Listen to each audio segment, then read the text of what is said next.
Every man has faced a situation where a woman suddenly loses interest. She says she needs time to think, takes a break, wants to be alone to sort out her feelings, whether she still loves him or not. She might tell you she wishes you the best, but the fact remains, she's not with you anymore.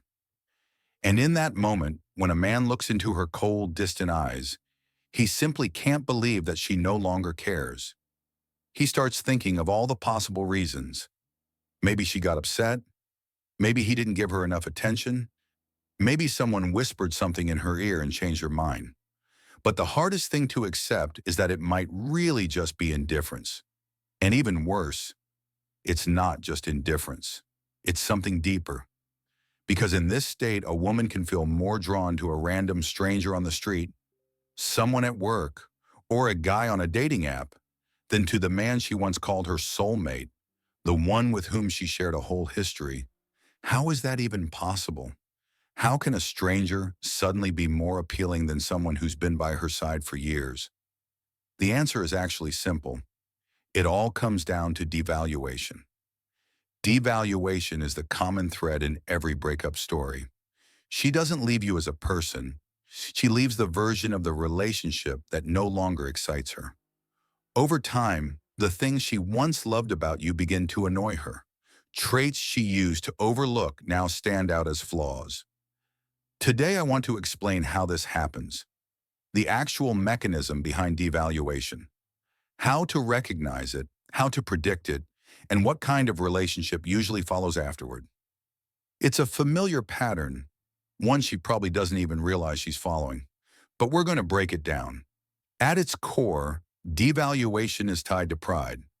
One of the simplest ways people try to feel better about themselves is by lowering the value of those around them. I won't go deep into that now. That's a topic for another time, but it's worth reflecting on. Now let's get specific. Picture a woman surrounded by an invisible circle, the zone of devaluation. When you first meet her, you're outside the circle. You're still new, unknown, full of potential. She can idealize you. You're something exciting and different. There's no routine, no daily grind. You're what she doesn't yet have, especially if there's even a slight hint of mystery or unavailability. It only adds to your appeal. But over time, as the relationship deepens, as you move toward intimacy or a family or something long-term, you inevitably enter the devaluation zone. If we imagine your relationship as a timeline, a start and an end, the beginning is usually powered by a hormonal boost, mostly driven by dopamine. You remember how intense and exciting everything felt at the start? That's dopamine at work. But if a man isn't able to sustain that emotional engagement, if he stops fulfilling that subconscious need, then over time, he becomes ineffective in her eyes. And so begins the common pattern. A man starts a relationship, everything is great, but a year or two or three later, she leaves. Then he starts again, and she leaves again. This is something I go into in detail in webinar number 5, Hacking Female Attraction. The link is on my site. Now, some guys might ask, Max, why should I even bother trying so hard to keep a woman emotionally engaged? Why give her all these feelings? I get it. From a certain perspective, it might seem foolish, but it's not about playing the clown for her entertainment. It's about developing the ability to connect on that deeper level, the ability to fulfill that emotional need. That's what proves you can build something real. And once you learn how to do that, and yes, you can learn it, you'll be able to spark attraction in almost any woman. You can stretch that dopamine phase for as long as you want. And that's real. That's true. You can make it last. You can make it stronger than ever, to the point that no one else could compete. But here's the key. Only if you develop this skill will you be able to recognize which women truly need that spark and which ones don't. Without it, you'll keep choosing based on guesswork and blind hope, like most men do, and then wonder why it keeps ending the same way. Here's what happens next. In relationships, our sense of happiness is always relative. It's built on comparison. just like everything else in life. Let me give you an example. We've all heard stories in the news about billionaires losing 70% of their wealth and then ending up depressed or even taking drastic measures. Even though they still have more than enough to live comfortably, to provide for their kids and grandkids, it feels meaningless to them. Why? Because they're comparing themselves to people above them. That's the trap. They devalue what they do have because of what they don't, and women do the same. Once that hormonal dopamine high fades, she begins to compare. Not with you, but with what might be out there, with what she doesn't yet have. Imagine this scale again. One side is you, stable, familiar, not idealized anymore. The other side, the unknown, the potential, the fantasy. That could be her boss, a man with more status, more wealth, or just someone new who piques her interest. If she leaves you for a married man, it's not about logic, it's about unavailability. That makes him more desirable. People chase what they don't have. Once they get it, they devalue it. That's human nature. It could be her boss. It could be someone with higher status, more wealth, or just a guy who sparked her curiosity. When it comes to women who leave their partners for someone else, especially if that man is married, the key factor is unavailability. That sense of distance and exclusivity becomes incredibly seductive under the right emotional conditions. In essence, she's living through unmet desires. She's driven by lack. She craves what she doesn't yet have. And the moment she gets it, she starts to devalue it. This is what ultimately determines the quality and future of a relationship. How a woman thinks, how she chooses to interpret her situation. There are two paths. Let me tell you a recent story someone shared. A woman described her troubled marriage. For years, her husband had been unfaithful. When she got pregnant and gained just 5 kilograms, he called her fat, lazy, insulted her every other day. Yet she stayed. She still wanted to make the relationship work. Stories like that are common. And the strange thing? Many of the people who come to me with these experiences, whose stories I hear on live streams or in consultations, are decent men. They don't have addictions or serious issues. They're responsible, emotionally available, even caring. They tried. They were there. So here's the paradox.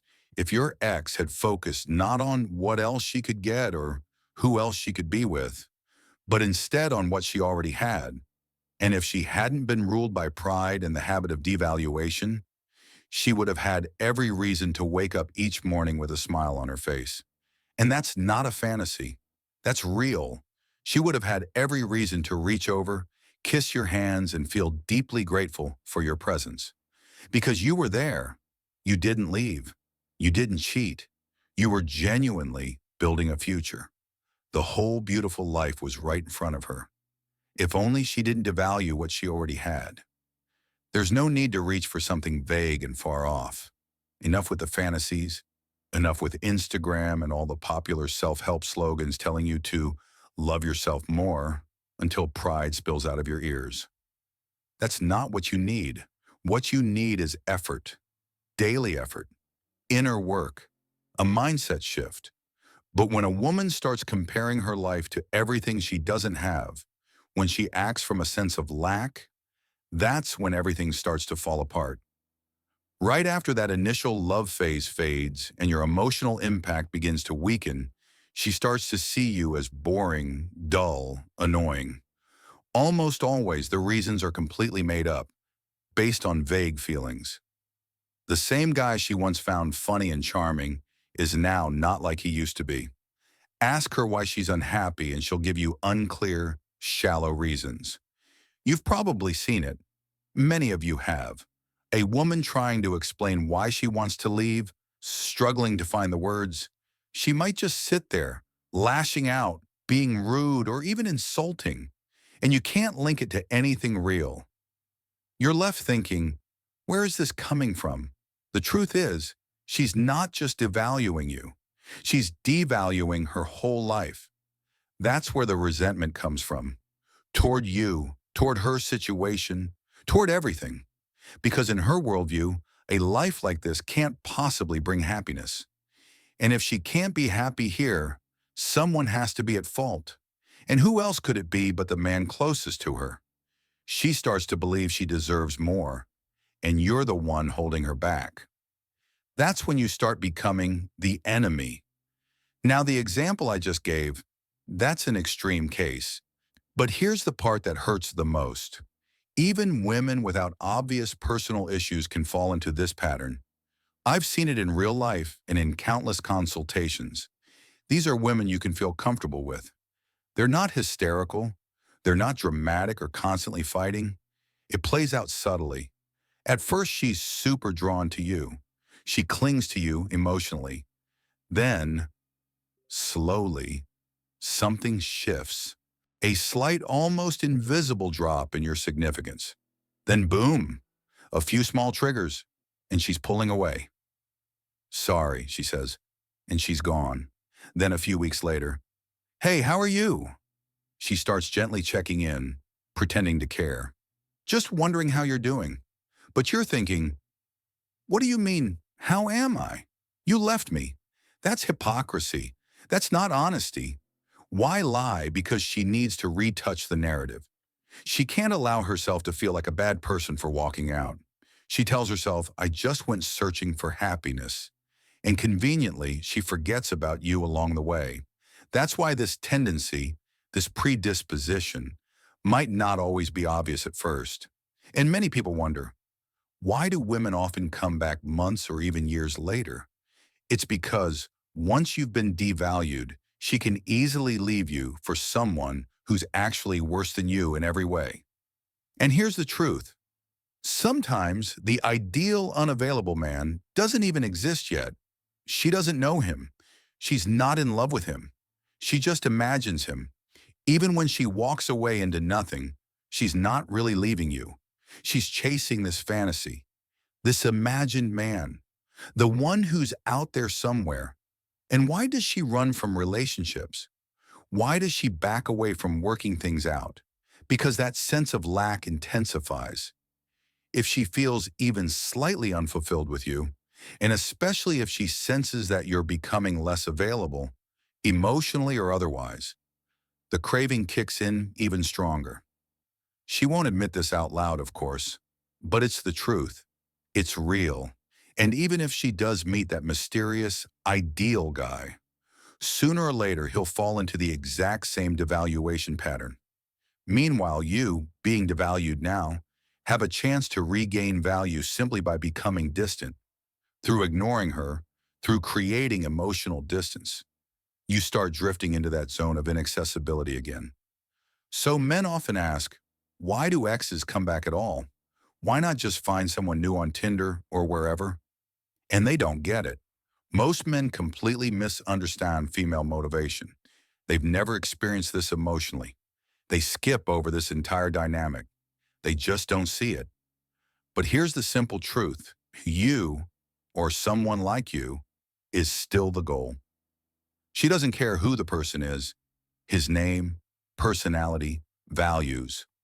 What matters is the feeling, the experience, the image in her head. So if you, by design or by chance, manage to create those conditions again, she'll start craving you. It doesn't matter what happened before. It doesn't matter what she said or how many times you fought or how hopeless it all seemed. If she senses that you've now entered that same idealized zone, she'll eventually reach out, and she'll invent reasons for doing so. Just like she once convinced herself it was right to leave a good man for no real reason, she'll now convince herself it makes sense to come back. And she'll say things like, I've realized my mistake, I've grown, or I finally understand what I lost. But here's the catch. After the silence or the distancing, there's usually a new emotional cycle. She'll act like everything is fine, like she's learned, like she truly loves you now. But in most cases, that same tendency, that same inner flaw is still there. The devaluation will likely happen again, just with a slightly different script. So we often end up seeing this all too familiar situation, one many of you watching probably know well. She seems like a good person, not a bad woman really, but she treats strangers, people she barely knows, people who are still at a distance, with more kindness, more patience, more admiration than the man who's right there next to her. The closer you get to her, emotionally, physically, mentally, the worse she treats you.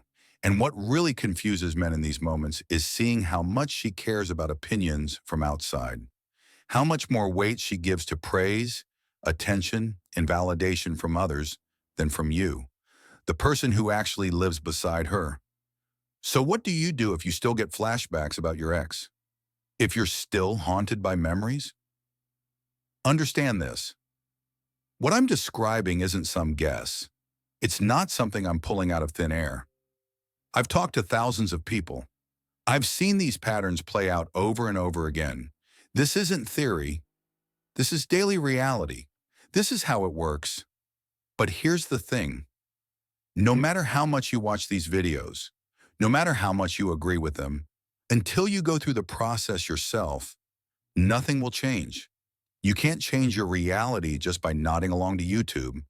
You might say, Max, I get it. You're right. But I still feel like I want her back. I still miss her. I still suffer. That's okay. But the solution isn't more content. It's transformation, inner transformation. And you won't get that just from watching videos. It comes from experience, from facing reality, from doing the actual work. These ideas I'm giving you, they're tools, a framework to help you analyze what's really going on. But information alone won't get you results.